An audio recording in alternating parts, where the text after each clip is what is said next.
All right. Welcome to another edition of Shabbat Lounge. This is Matt. And Jake here. And today we're coming to you talking about Torah.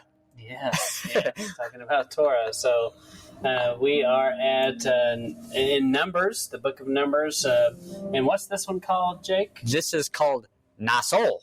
Naso. And it is make an accounting. So this takes place in Numbers 4:21 through chapter 7. And so, if first off, we appreciate the people that that listen and follow us, and especially all the people that have given us shofars and the ram's horns. And we just say, please keep it up. And we appreciate all of it. Yes. And please share this with people that you find it to be interesting. And we hope that you're growing in Torah the same way we are. We don't claim to know all of the answers or any of that. We're just two dudes who have children, and we're trying to lead our families the best way we know how, and we're glad you joined us. Yes. So this is week 35 in the Torah portion. The year's kind of getting by here, Jake. So with this, at the very beginning of this, you see census taking. Yes, as any good organization would do, they got to know how many people are running around with you. Yeah. No. And remember, did Yahuwah need them to count, though? He has a hard time counting. He can only count hairs, apparently. Yeah. That's what I was thinking. I was like, if he can count the hairs on my head, he probably knows how many people are here. Right. And so this wasn't for him, it was for the humans. Right. And so remember, when he takes them out of Egypt, he says he's taking an army. Yeah. For himself, and got to know they don't who's look like an army at this point. But they're ragtag. Yes. They're a little bad news bears. They got some things to work on. Yeah. But they don't have the drunk coach though, which is good. Right. They did have the drunk priest, and they were killed. That didn't work out so well. No. All right. So you got this census, and jobs are assigned. Ooh, for taking down the tabernacle.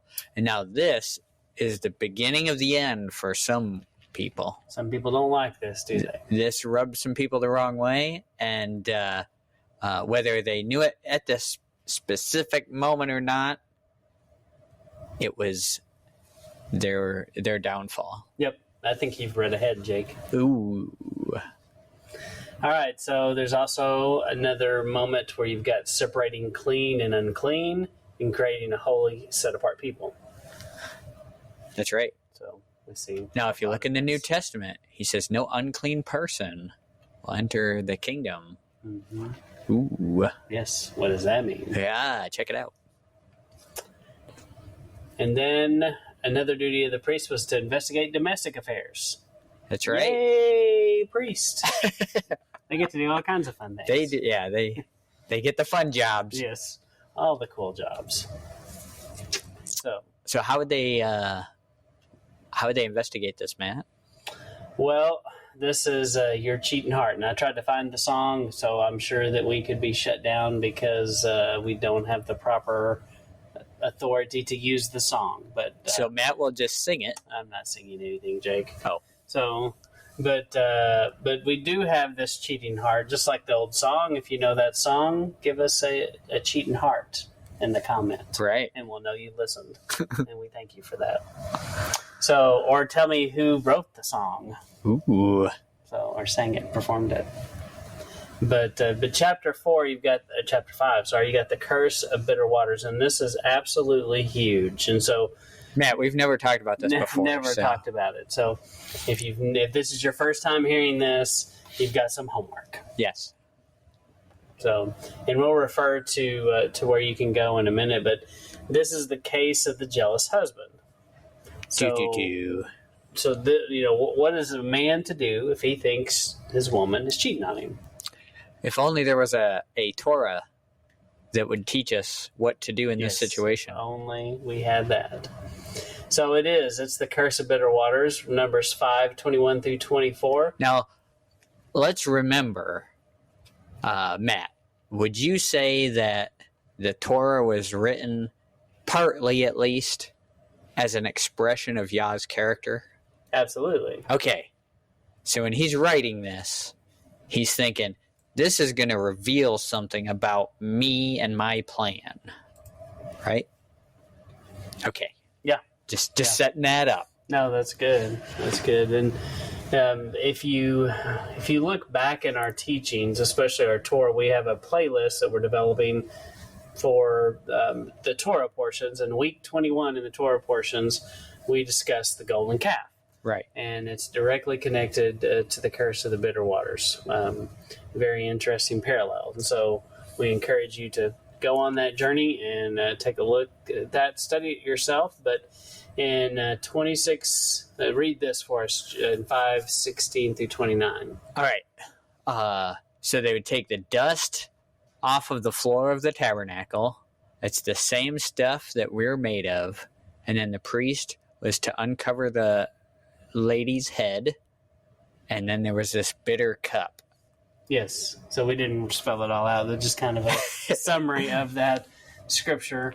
We want someone to go to the listener. That's right. That's right. So, it's interesting that, there they are using the dust off the floor, which were made of dust. And then later you see Yeshua been down in the dirt and ride in the dirt and with a woman that was accused of adultery. So it is a rabbit hole that you should go check out. Right.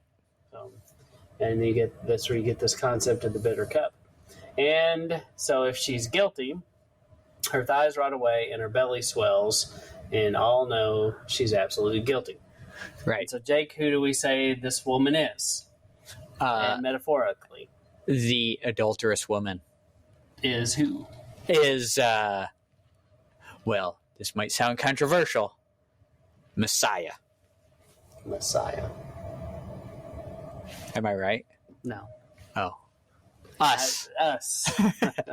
So it represents. There's a good guess, but it represents you and I. But you could probably explain it. Yes. What you mean? I could explain it, or I could send you to those other places that we've talked about because there is a tie in there. Mm-hmm. And remember, when Messiah is on the cross, he's representing us. Yeah. Right. So both and. Yeah. It can be both, and it's a complicated subject that if you'll research, it will open up a lot of things for you and connect some dots that you didn't see before. Yep. So, would you read Numbers 5:21 through 22 here? May Yahweh make you an example for your people to see what happens when the curse of this oath comes true. Yahweh will make your uterus drop and your stomach swell. Then the priest will administer the oath and the curse by saying, may this water that can bring a curse go into your body and make your stomach swell and your uterus drop. Then the woman will say, Amen, amen. So, do you think there's any question about what a woman is? Not in this case. Not here.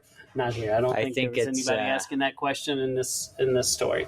Yeah. I mean, today you'd have to say a uterus haver, but it's in the verse itself. So yes. Yeah, it does spell it out pretty clearly. So, but this is where you go. So, if you want to know where you go, where have you heard this information? Where did we get this? We didn't come up with this. It's in the text. And we're in this teaching of the curse of the bitter waters that we did. You can, because that's also a teaching in itself. But we just kind of help you connect some of these dots. Right. So the bigger picture. And then number left off this there. Number 5:23 through 24. All right. Continuing on, the priest will write these curses on a scroll and wash them off into the bitter water. Then he will have the woman drink the bitter water that can bring the curse. This water will go into her and become bitter. The priest will take the grain offering she was holding, present it to Yahweh, and bring it to the altar. So, if any of this sounds familiar, that's because it should be familiar in certain respects. Now, I'll give a little hint, is that we did a series recently called Why Messiah Had to Die, right? Yep. And you'll find this discussion in there as well. Yeah. So actually, we've done multiple teachings on this, and if you just Google Sabbath Lounge, Curse of the Bitter Waters, you're going to find several things. But just if you've never heard it, just a real quick summation is that you and I represent this adulterous woman because we have cheated on our master, we have committed adultery, and we are guilty of this sin, and our punishment should be death. Right. But Messiah comes along, and he alone can drink this cup of bitter waters and not die. And he was resurrected. Death could not hold him because he lived this sinless life. This curse had no power over him. Right. And so it's a very powerful thing. And, it's if you can kind of master this, you can have conversations with people of, hey, do you know why Jesus had to die on the cross? And they're going to say, because he died for my sins. What does that mean? Yeah, I did bad stuff. He had to die. I mean, it doesn't take long, and you can start asking people to explain why Jesus has to die on the cross, and you can realize that people don't have a good answer. Most people, there are some that can go into long detail and explain and use a lot of big words that they read in seminary or something, but it's really a simple concept. So yeah, and when you look at the wedding language throughout Scripture, this ties in to that as well. Yeah. The whole idea of the sin of the people and the fact that it was rebellion, it was adultery, right? That's why we have this on the screen here, this adultery, because that's basically what their rebellion was. Yeah. It was adultery. Mm-hmm. So, well, anything else you can think of? I don't know. It's just, this is just the main concept. If you can grasp this, it kind of you can kind of tell the whole story with this. Yeah. And what a beautiful, powerful story. When you think about it in those terms, people understand it. Yeah. And it's a very simple concept to grasp, and it doesn't require a theology degree. It doesn't require you going to seminary. This was a pretty simple thing, and it's pretty simple to unwrap once, but you have to do your homework and research it. And if you need help with these things, leave a comment, and we can refer you to other places, because Jake and I are not original on this. We borrowed heavily from other people, and Michael Oman has done a lot of things with his teaching on the wedding, and it's not hard to find this information, but you start with the text, right? So, but we appreciate you stopping by and listening, and we appreciate if you'd share this with someone, and also please give us some kind of emoji. And what emoji did we say for this one? We said, tell me about your cheating heart, or whatever. Yeah, you could do. I don't know the song. It's Matt's right, jam. Your cheating heart, or you could do the cup, or do something that shows that you listen to this about the cup of bitter waters. Yeah, some emoji. Bitter beer face. Bitter beer face. Yeah, that would probably do it.